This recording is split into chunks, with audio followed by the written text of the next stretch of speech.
پیش نظر ابراہیم علیہ السلام کے لیے آگ جلائی گئی، وہ ایسی جلی کے اوپر سے پرندہ اڑے تو نیچے گر جائے جل کر، اور ایسی جلی کے قریب جانا مشکل ہو گیا، پھینکنا مشکل ہو گیا۔ پھینکیں کیسے؟ قریب جائیں تو پھینکیں۔ اتنی بھڑک اٹھی کہ اوپر سے اڑتا پرندہ بھی اس کے شعلوں کی زد میں آتا تھا، اور قریب جانے کا سامان ختم، قریب جائیں تو خود جلتے تھے۔ تو ابراہیم علیہ السلام سے کہنے کہ چلو آگ میں چلے جاؤ، وہ کہنے کہ میں کیوں لوں، پھینکو مجھے۔ اب ان کو سمجھ میں نہ آئے پھینکیں کیسے، تو ایسی وہ کوئی چیز تو ایجاد ہوئی نہیں تھی جس سے پھینکا جائے، بڑے پریشان۔ اب کیا کریں، قریب جائیں تو خود جلیں۔ تو شیطان آیا، اس نے ان کو منجنیق تیار کر کے دی، ایک بڑی غلیل، بعد میں یہ توپ بن گئی، پتھر پھینکنے کی توپ۔ تو اس میں جیسے ایک سپرنگ کے ساتھ اس کو یوں کھینچا، پھر اس کو چھوڑا تو اس نے پش کیا اور یوں چیز اڑتی ہوئی آگے جائے۔ تو اس نے ان کو منجنیق تیار کر کے دی، اس میں انہوں نے ان کو باندھا، ہاتھ پاؤں باندھ کر ڈالا اور چھوڑ دیا۔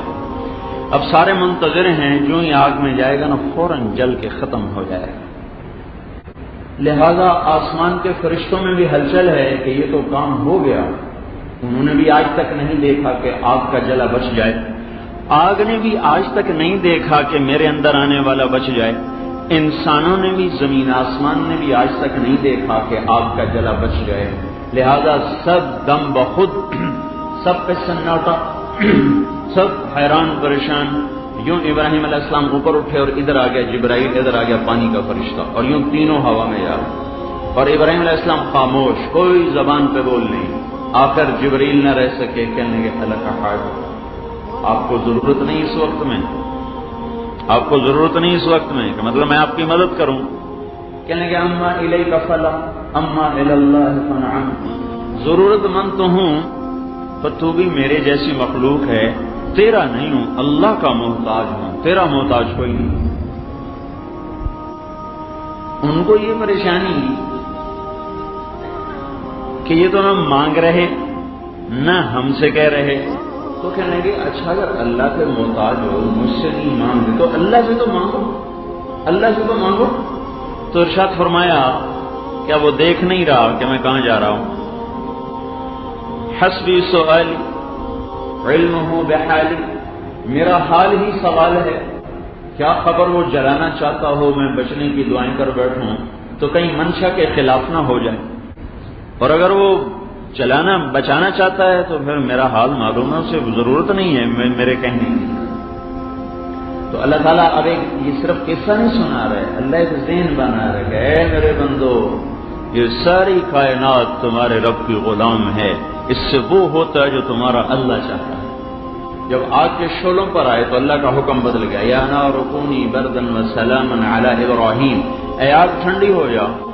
اس طاقت سے یہ حکم آیا کہ ابراہیم علیہ السلام تو کانپنے لگے، پھر حکم آیا وسلاما، سلامتی کے ساتھ۔ آگ نے باہیں پھیلا دی جیسے ماں بچے کو کے لیے باہیں پھیلاتی ہے، گود میں لیا جیسے ماں بچے کو گود میں لیتی ہے، آرام سے انگاروں پہ بٹھایا جیسے ماں بچے کو پنگھوڑے میں لٹاتی ہے۔ اللہ تعالیٰ نے آگ کو ٹھنڈا کر دیا، شفاف کر دیا، سفید کر دیا۔ جبریل نے آ کے پر مارا، پانی کا چشمہ، دوسرا پر مارا، انار کا درخت۔ یہ وہ نظام چل رہا ہے جو اسباب سے بالا تر ہے۔ آگ میں پانی کا کیا تصور، اور ایک پر مار کے اس میں سے درخت نکلے، نکلتے ہی بڑا ہوتے ہی پھل دے، پھل پک جائے، یہ سارا علم زراعت کے خلاف ہے۔ آج ساری باٹنی اور ساری کیمسٹری کا علم فیل ہو گیا۔ آگ میں جانے کے بعد کیمیکل ری ایکشن ہونا چاہیے، تو کیمسٹری کا علم ختم ہو گیا، اور آگ میں درخت کا کیا تصور، تو باٹنی کا علم سارا فیل ہو گیا۔ اللہ تعالیٰ نے ساری باٹنی، ساری کیمسٹری کو ایک حکم سے توڑ کے دکھا دیا کہ تمہارا سارا علم اس وقت تک نفع دیتا ہے جب تک اللہ چاہتا ہے، جب اللہ اس سے بدلتا ہے تو کائنات مل کر اس کے فیصلوں کو ہٹا نہیں سکتی۔ پانی اگلتا ہوا ٹھنڈا، درخت سایہ دار، پھلدار، مزیدار، انار کا، اور ابراہیم علیہ السلام کو کپڑے پہنائے جو نہ کھڈی سے نکلے، نہ مل سے نکلے، نہ کاٹن سے نکلے، نہ فائبر سے نکلے، اللہ کے دست قدرت سے وجود میں آئے، اور ابراہیم علیہ السلام کو پہنائے گئے۔ آگ کو صاف و شفاف کر دیا، سارے بابل میں منظر دیکھا کہ وہ بیٹھے ہیں ابراہیم، حتیٰ کہ باپ بھی پکار اٹھا، نعم رب ربک یا ابراہیم، ابراہیم تیرے رب کے کیا کہنے ہیں، بڑا زبردست ہے تیرا رب، بڑا زبردست ہے تیرا رب۔ ایمان نہیں نصیب ہوا، لیکن اللہ کی عظمت ایک دفعہ اس کے منہ سے بھی نکلی کہ اللہ بڑی طاقتور ذات ہے۔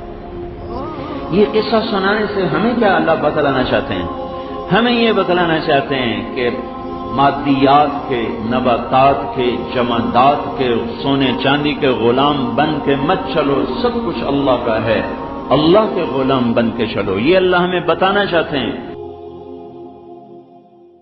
یا اللہ، میں نے تو اپنے بچے کو اور بیگم کو تیرے اس وادی میں جس میں نہ گھاس ہے، نہ تنکا ہے، نہ درخت ہے، نہ پانی ہے، نہ انسان ہے، غیر ذی زرع، میں نے وہاں چھوڑ دیا ہے، تو جان اور یہ تیرے بندے ہیں اور یہ جانے، اور واپس چلے گئے۔ ستارے بھی جھانک جھانک کے دیکھتے ہوں گے کہ یہ بی بی یہاں کیا کر رہی، پتھر پہاڑ بھی گم سم تو پہلے ہی ہوتے ہیں، لیکن ان کی بھی دل کلیجے ہل گئے ہوں گے کہ یہ کیا ہو رہا ہے یہاں۔ اللہ کی طرف سے حکم آیا کہ بچے کو میرے نام پہ قربان کر دو۔ وہ چھری ہاتھ میں لی، اس پوزیشن میں آسمان کو دیکھا، یا اللہ کیا تو مجھ سے ناراض ہو گیا ہے کہ میرے دل میں اسماعیل کی محبت بہت جگہ پکڑ گئی ہے؟ نہیں میرے مالک، دیکھ میں آج تیرے نام پہ قربان کر رہا ہوں، یا میرا کوئی امتحان ہے تو مجھے اس میں کامیابی دے۔ تو آسمان کے فرشتے بھی رونے لگے۔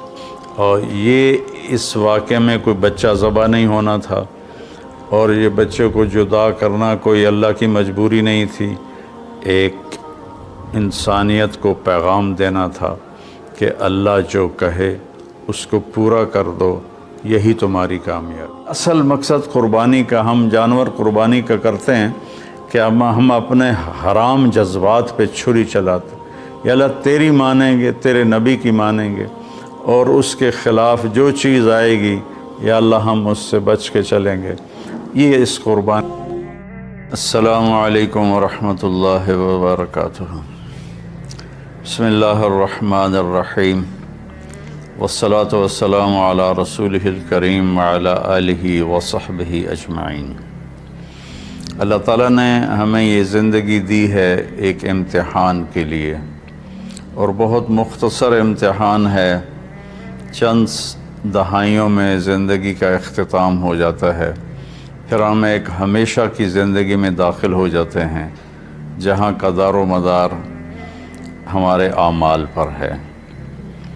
اگر اچھے اعمال ہیں تو بہت خوبصورت زندگی کی ابتدا ہوگی، پھر انتہا نہ ہوگی۔ اگر اللہ کو ناراض کر کے کوئی مر گیا تو بہت خوفناک انجام ہوگا۔ اس بات کو سمجھانے کے لیے اللہ نے 1.25 لاکھ نبیوں کو بھیجا، اور ایک ہی اللہ تبارک و تعالیٰ کی ہم سے ایک ڈیمانڈ ہے، مطالبہ ہے، عبدی انت ترید و انا ارید ولا یکون الا ما ارید۔ میرے بندے، ایک تو ارادہ کرتا ہے، ایک تیرا رب ارادہ کرتا ہے، ہوتا وہ ہے جو تیرا رب چاہتا ہے۔ تو ایک ڈیل کر مجھ سے، فَإِن سَلَّمْتَ لِي فِي مَا أُرِيدُ كَفَيْتُكَ فِي مَا تُرِيدُ۔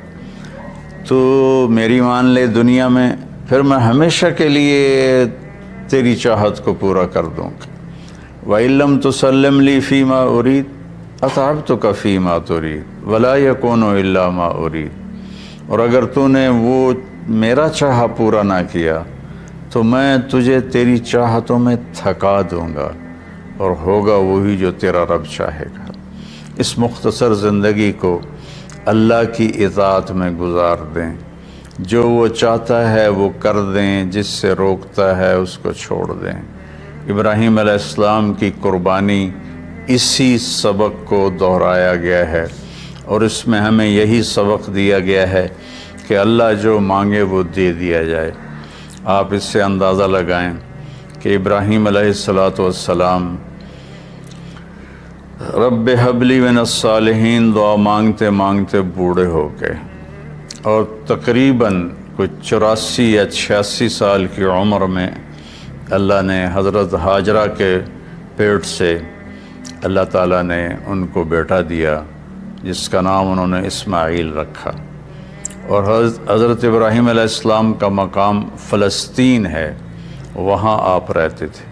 فلسطین اور مکہ تو اس وقت آباد ہی نہیں تھا، کالے پہاڑ تھے، نہ پانی، نہ سایہ، نہ درخت، نہ راستہ۔ تو اللہ کی قدرت ہے کہ یہ بچہ پہلی بیوی سے پیدا نہیں ہوا، جو تقریباً آپ کی اگر حضرت ابراہیم علیہ السلام 84 کے تھے تو وہ 80 کی تھیں، اس سے بیٹا نہیں دیا، اس سے بیٹا بعد میں دیا۔ اور نوجوان بیوی 20-22 سال کی حضرت ہاجرہ شاہ مصر کی بیٹی، اس کے ساتھ اس سے اللہ نے بیٹا دیا۔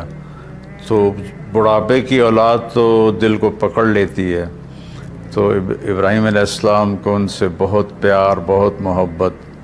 ایک دم اللہ تعالیٰ کا حکم آیا کہ اس کو یہاں سے اپنی نظروں سے دور کر دو۔ اب کوئی اس کے سامنے انہوں نے لاجک نہیں مانگی، یا اللہ کیا مطلب، کس لیے، کیوں کر رہے ہو؟ 86 سال کی عمر میں بچہ دیا، اب کہہ رہے ہو آنکھوں سے دور کر دوں۔ کہ جی میرے رب، کدھر لے جاؤں؟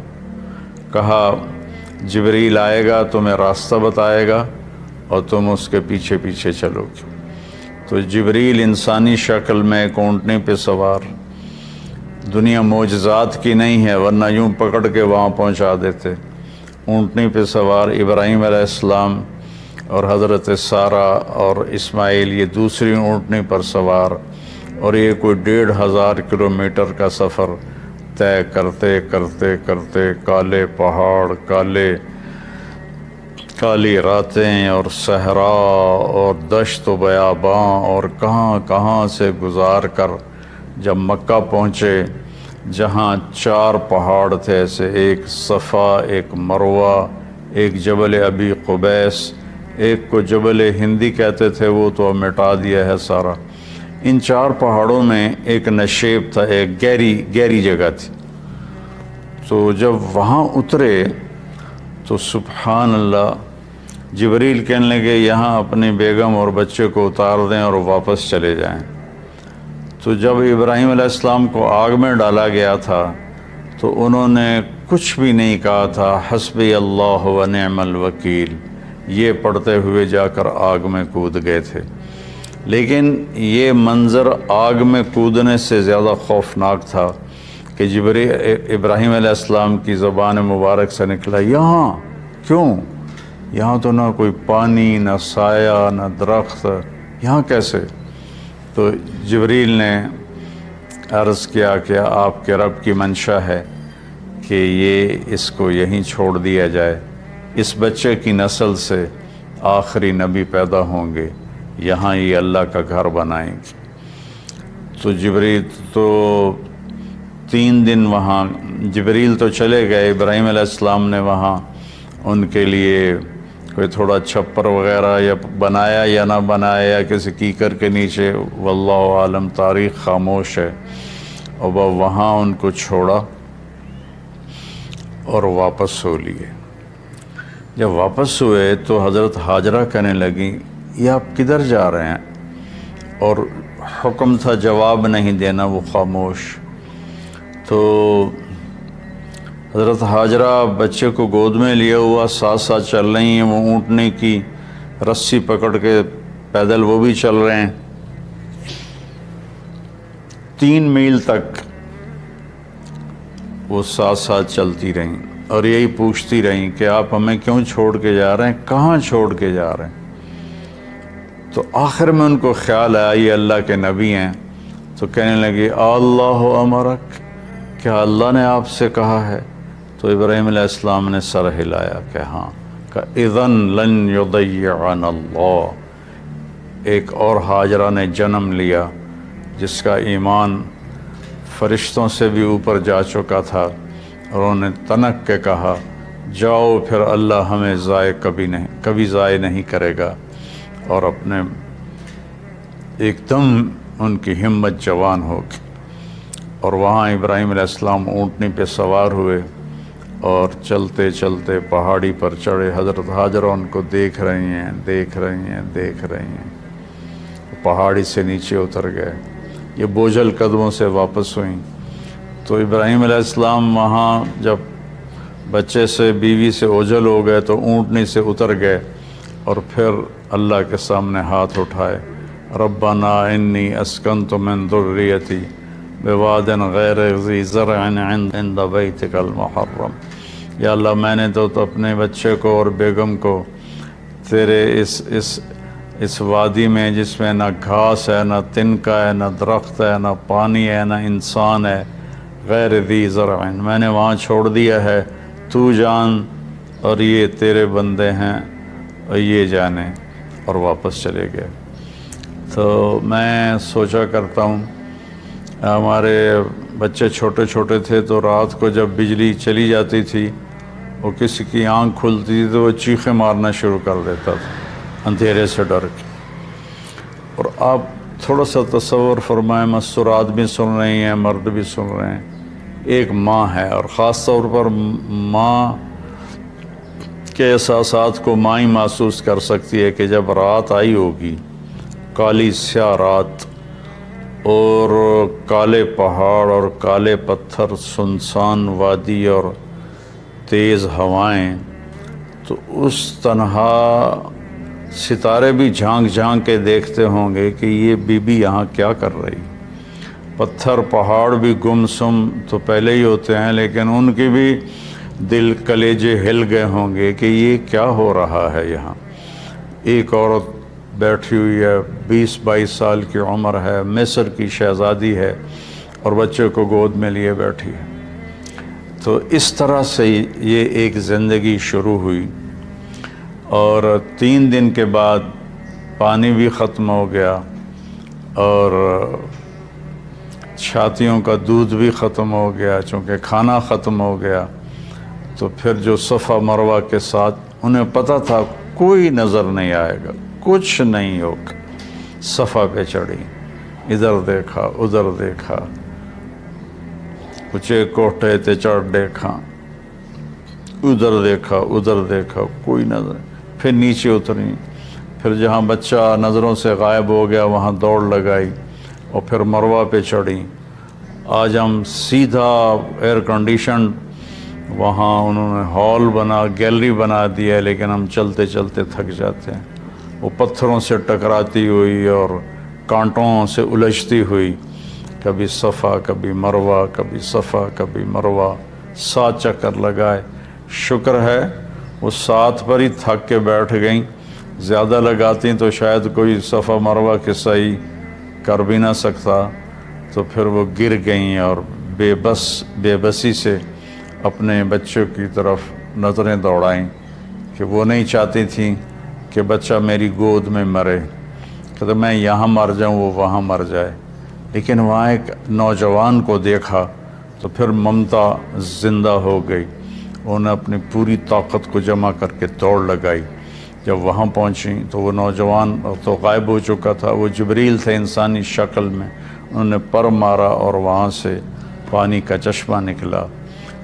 دنیا کا سب سے زیادہ چلنے والا کنواں ہے زمزم، اور آج تک اس کے پانی کا سورس معلوم نہیں، یہ پانی آتا کہاں سے ہے۔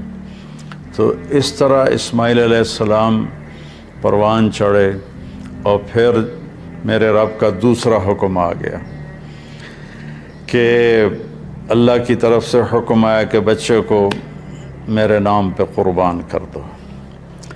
اب ایک بوڑھا باپ جس کو 86 سال کی 84 سال کی عمر میں بچہ میں فلما بلغ معه السعی، جب وہ دوڑنے بھاگنے لگ گیا، 5-6 سال کے ہو گئے ہوں گے، تو اس عمر میں تو بچہ کا تصور آنکھوں میں بس جاتا ہے، دل میں بس جاتا ہے۔ اللہ نے کہا جاؤ ذبح کر دو۔ تو فلسطین سے چھری اٹھا کر چلنا اور مکے تک پہنچنا، اور ہر قدم پہ سوچنا کیا بنے گا، میں کیسے کروں گا۔ 90 سال عمر ہو چکی ہے، 90 سال میں تو اعضاء کمزور ہوتے ہیں، اور مرغی کو ذبح کرنا بھی مشکل نظر آتا ہے، چہ جائے کہ بچے کو ذبح کرنا۔ تشریف لے گئے، بچے کو تیار کروایا اور مینا کی طرف تشریف لے گئے۔ وہاں 3 جگہ شیطان آیا، اس کو کنکر مارے، اور جب ایک تنگ سی جگہ تھی وہاں پہنچے تو کہنے لگے بیٹے انی ارا فی المنام انی اذبحک فانظر ماذا تری، بیٹا میں تجھے خواب میں دیکھتا ہوں، میں تمہیں ذبح کر رہا ہوں، اور نبی کا خواب صحیح ہوتا ہے تو تمہاری کیا رائے ہے؟ تو رائے پوچھنے کا مطلب یہ نہیں تھا کہ وہ ہاں کرے گا تو کر دوں گا، نہ کرے گا تو نہیں کروں گا، مطلب یہ تھا کہ ہاں کرے گا تو آسانی سے ہوگا، نہ کرے گا تو تھوڑا تردد، تھوڑی کوشش کر کے پھر ذبح کروں گا۔ آگے وہ نسل بھی ابراہیم علیہ السلام کے تھے، کہنے لگے یا ابت افعل، یا ابت افعل، یا ابت ففعل نہیں، یا ابت وفعل نہیں، یا ابت افعل ستجدنی انشاء اللہ من الصابرین۔ میرے بابا، میرے ابا، میرے باپ، جلدی کر، یا ابا تفعل، اس سے مطلب نکلتا ہے جلدی کر، اللہ کے حکم میں دیر کیوں کر رہا ہے؟ ستجدنی انشاء اللہ من الصابرین، آپ مجھے صبر کرنے والا پائیں گے انشاءاللہ۔ تو پھر کہنے لگے میرے ہاتھ پاؤں باندھ دو، آپ کو تکلیف نہ ہو میرے ہاتھ پاؤں کی حرکت سے، اور دوسرا مجھے الٹا لیٹا دو تاکہ آپ آنکھوں سے آنکھیں ٹکرائیں تو آپ کا ہاتھ نہ کانپ جائے۔ اور پھر اپنا کرتا اتارا اور کہا یہ کرتا میری ماں کو دے دینا کہ جب میری یاد آئے گی میرے کرتے کو دیکھ کے تسلی پا لے گی، اور آپ نے مجھے یہیں دفن کر دینا ہے۔ اور یہ کہہ کر انہوں نے ہاتھ پاؤں باندھے اور ان کو الٹا لٹایا، اپنی آنکھوں پہ پٹی باندھی اور ان کی کمر پہ گھٹنا رکھا، سر کے بال پکڑ کے اوپر اٹھائی گردن، اور چھری ہاتھ میں لی، اس پوزیشن میں آسمان کو دیکھا، یا اللہ کیا تو مجھ سے ناراض ہو گیا ہے کہ میرے دل میں اسماعیل کی محبت بہت جگہ پکڑ گئی ہے؟ نہیں میرے مالک، دیکھ میں آج تیرے نام پہ قربان کر رہا ہوں، یا میرا کوئی امتحان ہے تو مجھے اس میں کامیابی دے۔ تو آسمان کے فرشتے بھی رونے لگے۔ 2 دفعہ آسمان کے فرشتے روئے ہیں، ایک جب ابراہیم علیہ السلام کے ہاتھ میں چھری تھی اور اسماعیل کی گردن ایسے اوپر اٹھی ہوئی تھی، اور ایک دفعہ جب طائف میں ہمارے نبی کو پتھر پڑے اور آپ بے ہوش ہو کے گر گئے، تو ایک اس وقت سارے آسمان کے فرشتے روئے۔ یہ کہ اگر اللہ اکبر کہہ کے چھری چلا دی، اللہ نے چھری کو حکم دیا نہیں چلنا، وہ نہیں چلی، دوبارہ چلائی نہیں چلی، سوارہ چلائی نہیں چلی، پھر گئے اور ایک پتھر پہ اس کو تیز کیا، تیز کر کے آئے تو پھر اللہ نے کہا کہ بس اب میرے ابراہیم نے میرا حکم پورا کر کے دکھا دیا، جبریل جنت سے ایک چھترا لے کر جاؤ اور اسماعیل کو نکال لو اور اس کو ڈال دو۔ تو وہ تو پٹی باندھی ہوئی تھی، تو انہوں نے جب کہ اللہ اکبر تو چھری چل گئی، تو ان کو تو سمجھ میں آیا کہ جیسے اسماعیل ذبح ہو گئے، لیکن آنکھوں سے پٹی کھولی تو جبریل بھی کھڑے تھے اور اسماعیل بھی کھڑے تھے، اور اللہ کا کلام اترا، قد صدقت الرؤیا ابراہیم قد صدقت الرؤیا انا کذالک نجزی المحسنین، کہ اے ابراہیم تو نے میرے حکم کو پورا کیا، تو نے اپنے خواب کو سچا کیا، ہم ایسے ہی نیکی کرنے والوں کو اچھا بدلہ دیتے ہیں۔ اور یہ اس واقعے میں کوئی بچہ ذبح نہیں ہونا تھا، اور یہ بچے کو جدا کرنا کوئی اللہ کی مجبوری نہیں تھی، ایک انسانیت کو پیغام دینا تھا کہ اللہ جو کہے اس کو پورا کر دو، یہی تمہاری کامیابی ہے۔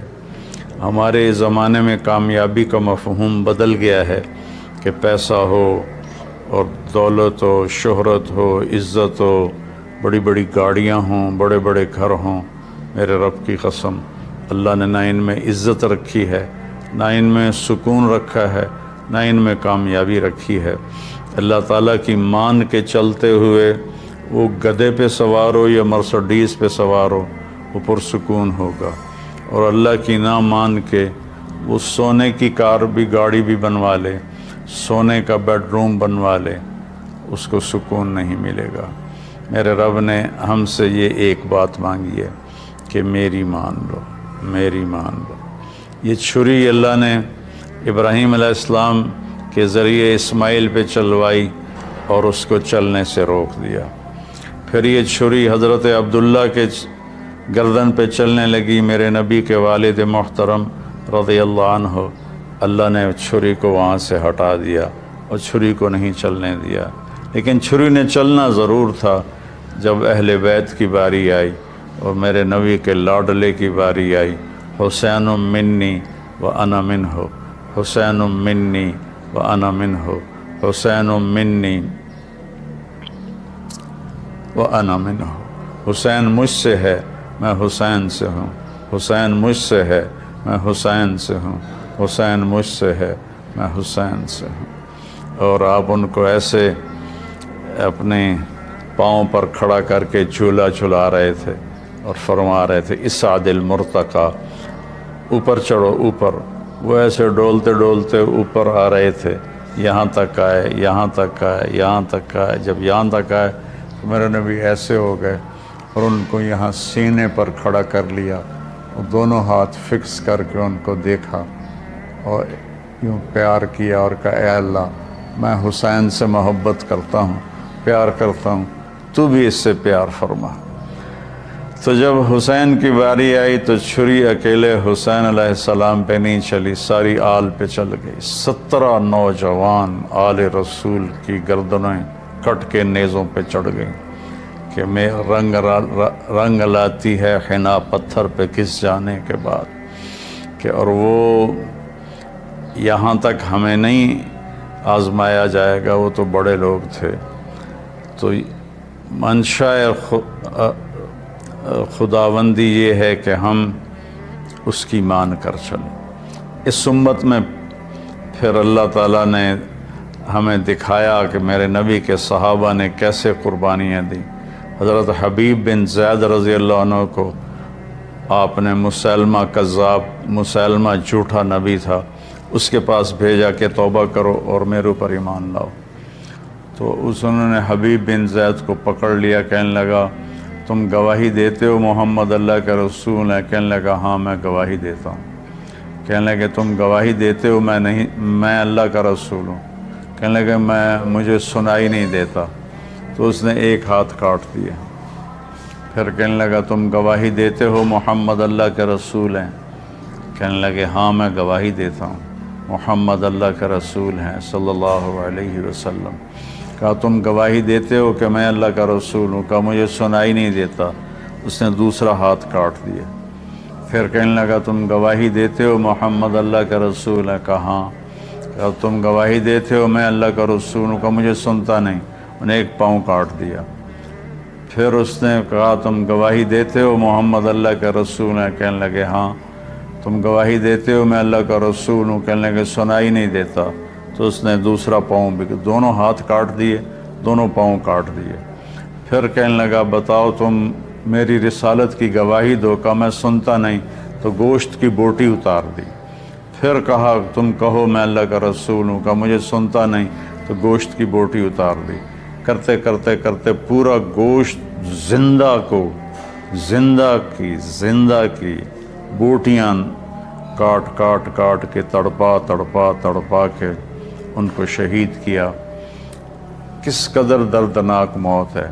لیکن جب یہ خبر ان کی والدہ حضرت ام عمارہ کے پاس پہنچی تو وہ کہنے لگی لہذا الیوم ارضعتہ وعند اللہ احتسبتہ، یہی دن دیکھنے کے لیے میں نے اسے دودھ پلایا تھا اور میں اللہ کی بارگاہ میں اجر کی امید رکھتی ہوں۔ حضرت عبداللہ بن حذیفہ رضی اللہ عنہ رومیوں کی قید میں آ گئے، تو رومیوں کو پتہ چلا کہ یہ صحابی ہے، تو وہ جو وہاں سردار تھا رومی، اس نے کہا تم عیسائی ہو جاؤ، میں تمہیں اپنی بیٹی بھی دوں گا اور آدھی سلطنت بھی دوں گا۔ تو وہ فرمانے لگے اگر تم مجھے پوری دنیا بھی دے دے اور صرف اتنا کہے کہ 1 سیکنڈ کے لیے تم عیسائی ہو جاؤ تو مجھے قبول نہیں۔ تو اس نے کہا اس کو سولی پہ لٹکا کرنا، اس کو دائیں بائیں تیر مارو، اس کو سیدھا نہ مارو تاکہ یہ ڈر جائے۔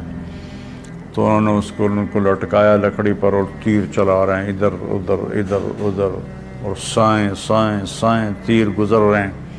پھر ان کو اتارا، کہنے لگے کیا خیال ہے؟ کہ وہی خیال ہے، میں اللہ اس کے رسول پہ ایمان لایا ہوں، میں کبھی نہیں ہٹوں گا۔ تو اس نے کہا بس ایسا کرو، کڑا میں تیل ڈالو اور اسے ابالو، ابل جائے تو اس کے 2 ساتھیوں کو ڈالو، اور اس کے بعد اگر یہ ڈر جائے اور مان جائے ہماری بات تو ٹھیک ہے، ورنہ اسے بھی ڈال دو۔ تو سارے لوگ جمع تھے، کڑا میں تیل ڈالا گیا، نیچے آگ ایسے کھولنے لگا۔ تو انہوں نے 2 مسلمان سپاہیوں کو اس میں ڈالا تو وہ جل کے اسی وقت کوئلہ بن گئے۔ جب ان کو کھینچ کے لے جانے لگے تو یہ رو پڑے۔ تو انہوں نے رومی سردار سے کہا کہ وہ رو رہا ہے، کہ بلاؤ، شاید ڈر گیا ہو۔ جب وہ آئے تو کہنے لگا کیا خیال ہے؟ کہ وہی خیال ہے جو پہلے تھا۔ کہ پھر تم روئے کیوں ہو؟ کہ رویا اپنی بے بسی پر ہوں، میری ایک جان ہے جو اللہ پہ ایک پل میں قربان ہو جائے گی، کاش میرے جسم پر جتنے بال ہیں اتنی میری جانیں ہوتی اور میں ایک ایک جان کو تیل میں ڈال کے اللہ پہ قربان کرتا۔ تو رومی کا چہرہ ایک دم بدل گیا، اس نے سر جھکا لیا، کہنے لگا میرے ماتھے پہ بوسہ دے دے، میں تمہیں چھوڑ دوں گا۔ کہنے لگا نہیں، میرے سارے ساتھیوں کو چھوڑ۔ تو اس نے کہا سب کو چھوڑ دوں گا۔ تو حضرت عبداللہ بن حذیفہ نے اس کے ماتھے پہ بوسہ دیا، انہیں 200 کے 200 آدمی سوائے 2 جو شہید ہو گئے سارے چھوڑ دیے۔ جب یہ مدینہ پہنچے تو حضرت عمر رضی اللہ تعالیٰ عنہ کو واقعہ سنایا تو آپ نے سارے مدینے والوں کو جمع کیا، عبداللہ بن حذیفہ کو ممبر پہ بٹھایا اور کہا کہ میں اس کا بوسہ لے رہا ہوں سب سے پہلے، پھر تم سارے اس کے ماتھے کا بوسہ لو۔ تو حضرت عمر نے ان کے ماتھے کا بوسہ لیا اور باقی سب صحابہ نے پھر ان کا بوسہ لیا۔ اور یہ مزاج کے ایسے تھے کہ اتنے مزاحیہ تھے، اتنے مزاحیہ مزاج کے تھے کہ ان کو حمار کہتے تھے۔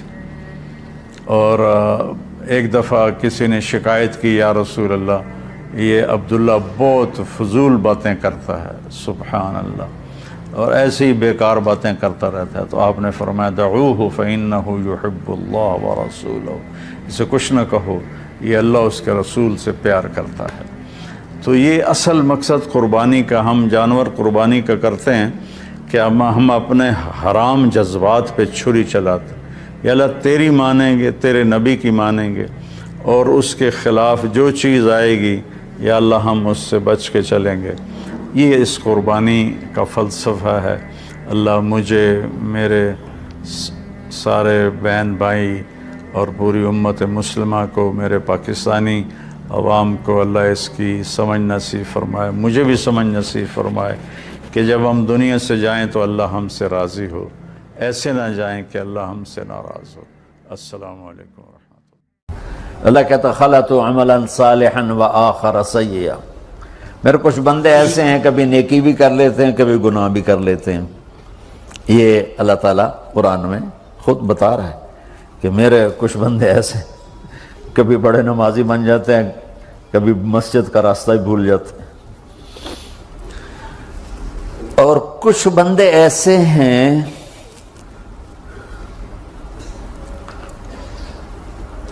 جنہوں نے جب سے آنکھ کھولی ہے اس دن سے لے کر آج تک ایک کام اللہ کو راضی کرنے والا نہیں کیا۔ ایسوں سے بھی دنیا بھری پڑی ہے، اور ایک بہت بڑا دنیا کا طبقہ ہے جو اللہ کو جانتا ہی نہیں ہے، جانتا ہے تو غلط طریقے سے جانتا ہے، اور ایک بہت بڑا طبقہ ہے جو اللہ کو مانتا ہی نہیں، کہ ہے ہی کوئی نہیں، ایتھیسٹ ہوں میں ایتھیسٹ ہوں۔ تو میرے بھائیوں، میں اللہ کی قسم کھا کے کہہ رہا ہوں کہ کس محبت سے اللہ نے ان لوگوں کو پکارا ہے، کاش میں آپ کو اس کی وضاحت کر سکوں۔ یا عبادی الذین اسرفوا علی انفسہم،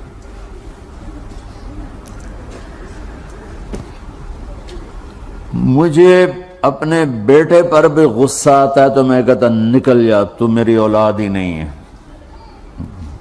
میں دین سیکھنے جانا چاہتا تھا، میرے والد رحمۃ اللہ علیہ مجھے ڈاکٹر بنانا چاہتے تھے، میں اس سے بہتر راستہ اختیار کر رہا تھا، لیکن میرے باپ کی مرضی نہیں تھی، تو انہوں نے مجھے فرمایا جی تو مولوی بننا ہے تو میرے گھر ہی چوں نکل جا۔ میرے کانوں میں وہ الفاظ آج بھی گونج رہے ہیں۔ وہ میرے خالق نہیں تھے، میرے والد تھے، خالق تو میرا اللہ ہے، اور میں اللہ کی فرمان برداری کا ایک کام نہیں کرتا ہوں، اللہ کی فرمان برداری کا ایک کام نہیں کرتی مرد عورت، ٹھیک؟ تو اللہ کو غصہ اس حساب سے آنا چاہیے کہ بدبخت ہو، بے غیرت ہو، شرم نہیں آتی تنوں ڈوب کے مر جاؤ۔ میں قربان جاؤں، اللہ کہتا ہے یا عبادی، او میرے بندو۔ یہ پتہ کن کو کہہ رہا ہے؟ جو تبلیغ کرتے ہیں، جو علم پڑھتے ہیں، جو یہ بچے کی طرح مصلی پہ نماز پڑھاتے ہیں، جو میری طرح ممبر پہ بیٹھ کے دین بیان کرتے ہیں، جو راتوں کو اٹھ کے تہجد پڑھتے ہیں۔ میرے بندو،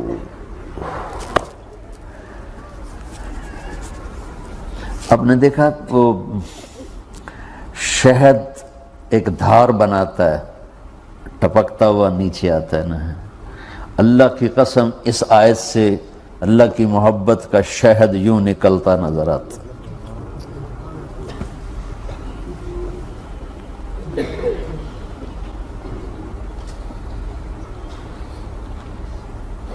یا عبادی، اللہ کو کہنا تھا اوے نافرمانو، کہنا یہ چاہیے تھا جو آگے لفظ میں بتاؤں گا نا، پھر آپ کو خود بخود میری بات واضح ہو جائے گی۔ اوے نافرمانو، بے غیرتو، میرا اللہ کہہ رہا ہے یا عبادی، میرے بندو، یا عبادی، یہ بھی ایک لہجہ ہے نا، یا عبادی۔ او بھائی گل سنو، یہ ایک لہجہ، بھائی سب حضرات توجہ فرمائیں، کتنا فرق پڑ گیا ہے۔ پہلے لہجے میں بدتمیزی تھی، دوسرے لہجے میں آپ سب کا احترام تھا۔ میرا رب تو بے نیاز ہے، اس سے ہماری کیا ضرورت ہے؟ سارے آسمان سجدے سے بھرے پڑے ہیں، فرشتے مکدے ہی نہیں۔ پھر وہ ہمیں یا ایھا الناس نہیں کہتا، اوے لوگو، یا ایھا الناس، اوے لوگو، یا عبادی، او میرے بندو، میرے۔ یا عبادی سے یوں لگتا ہے جیسے اللہ آگے بڑے رابعہ بصری جیسی عورتیں اور جنید بغدادی جیسے مردوں سے اللہ بات کرنے لگا ہے۔ 3 لفظ ہیں، اسرفوا علی انفسہم، وہ بندے جنہوں نے جب سے آنکھ کھولی ہے ایک دفعہ بھی مجھے خوش کرنے کا کام نہیں کیا، آ جاؤ تم بھی میرے ہی ہو۔ سبحان اللہ نے ایسے باہیں پھیلا دی اپنی رحمت کی۔ یا عباد، تقوی والے نہیں کہا،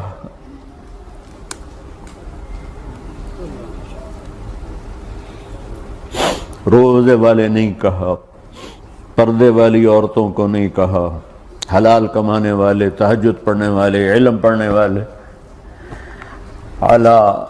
اعلیٰ کا مطلب یہاں بہت طاقتور ہے، عربی کے حرفوں کا بھی مطلب ہوتا ہے، اعلیٰ کا یہاں مطلب ہے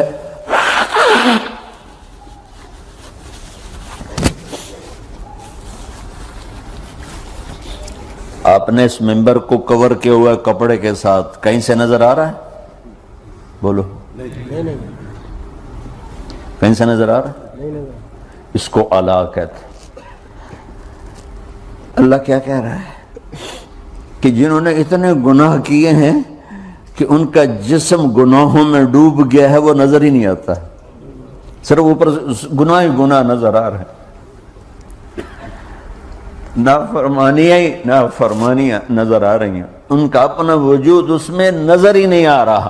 اللہ کہہ رہا ہے یا عبادی، اور تسی بھی میرے ہی ہو، آ جاؤ آ جاؤ۔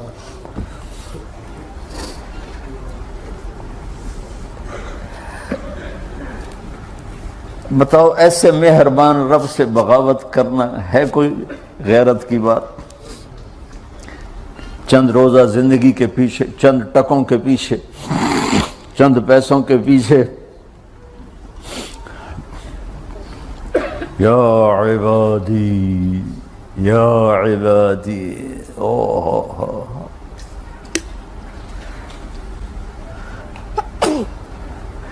ایک اور حدیث آپ کی برکت سے یاد آئی بڑے زمانے کے بعد، اور وہ بھی یاد آ گئی، بیچ والا سناؤں گا بعد میں۔ اے داؤد، اے داؤد، لو یعلمون المدبرون عنی، داؤد علیہ السلام، اگر ان میرے نافرمانوں کو پتہ چل جائے نا میں ان سے کتنا پیار کرتا ہوں، ان کے کلیجے پھٹ جائیں۔ اگر ان نافرمانوں کو پتہ چل جائے کہ میں ان سے کتنا پیار کرتا ہوں، ان کے کلیجے پھٹ جائیں۔ داؤد جب نافرمانوں سے اتنا پیار کرتا ہوں تو فرما برداروں سے کتنا کرتا ہوں۔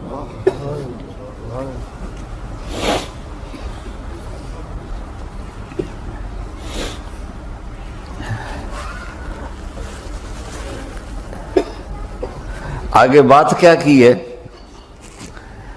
کہ ساری دنیا نے تمہیں جہنمی بنا دیا ہے، تسی پکے دوست کے تھوڑی بخشش کوئی نہیں، لیکن میں تمہارا رب جس کی تم نے زندگی میں ایک دفعہ بھی نہیں مانی، میں تمہیں خوشخبری دے رہا ہوں، لا تقنطوا من رحمت اللہ، میری رحمت سے نا امید نہ ہونا، میرے در پہ آ جانا۔ ان اللہ یغفر الذنوب جميعا انہ هو الغفور الرحیم، تم میرے در پہ آ جانا، تمہارا آنسو نکلے نہ نکلے، ایک ہائے مجھے کہہ دینا، ہائے اللہ مجھے معاف کر دو، تو کیسے معاف کروں گا تمہیں؟ کہ تمہارے جسم پر مچھر کے پر کے برابر بھی گناہ کا نشان نہیں چھوڑوں گا۔ اور کتنے گناہ لے کر آؤ میرے پاس جو ہم کر ہی نہیں سکتے۔ میرا رب کہتا ہے لو بلغت ذنوبک عنان السماء، کہ یہ ہے گلاسگو کا فرش، یہاں سے گناہوں کو اٹھا اور پوری زمین کو بھر دے، 24,000 کلومیٹر زمین کو بھر دے گناہوں سے، پھر زمین میں جگہ نہیں رہی تو اب گناہ کے اوپر گناہ ڈال، پھر اس جیسے بوری کے اوپر بوری ڈالی جاتی ہے جب ٹرالا بھر جاتا ہے، گناہ کے اوپر گناہ ڈال، پھر گناہ کے اوپر گناہ ڈال، پھر یہ تہ یوں یوں یوں بڑھاتے بڑھاتے میرے آسمان کی چھت کو لگاتے۔ ارے تم کیا سمجھو بھئی آسمان یہ نیلا ہے؟ یہ نیلا تو سورج کا رنگ ہے۔ آسمان کو تک تو کوئی سائنس پہنچ چکی ہے، نہ کوئی علم پہنچ سکتا ہے، نہ کوئی انسان، وہ اتنی اونچائی پر ہے۔ اور میرا رب کہہ رہا ہے کوئی عورت کوئی مرد اتنے گناہ کرے، یہ کا بتا کہ زمین سے اٹھا کر آسمان کی چھت کو لگائے، ساری دنیا کے مفتی مہریں لگا کے فتویٰ دیں گے جہنمی ہے، بخشش کوئی نہیں، برباد ہو گیا، اس کے ساتھ کھانا پینا بھی بند کر دو، بائیکاٹ کر دو. اور اللہ کہتا ہے میرا بندہ صرف ایک باری آکھیں یا اللہ معاف کرو، میں سارے ہی معاف کر دوں. 100 باری نہیں، 100 دی تسبیح نہیں. ہم سے جو ناراض ہو جاتے ہیں کتنی منتیں کرواتے ہیں راضی ہونے کے لیے. ایک دفعہ معافی مانگنے پر کبھی کسی نے معاف کیا؟ نہ ماں معاف کرتی ہے، نہ باپ، نہ بیوی، نہ خاوند، نہ بھائی، نہ دوست. اور باتیں بھی چھوٹی چھوٹی ہوتی ہیں. اور میرا اللہ کہہ رہا ہے کہ یہاں سے لے کر آسمان کی چھت تک تیرے گناہ ہوں اور تو صرف آدھی زبان سے کہہ دے یا اللہ معاف کر، کہ میں سارے معاف کر دوں.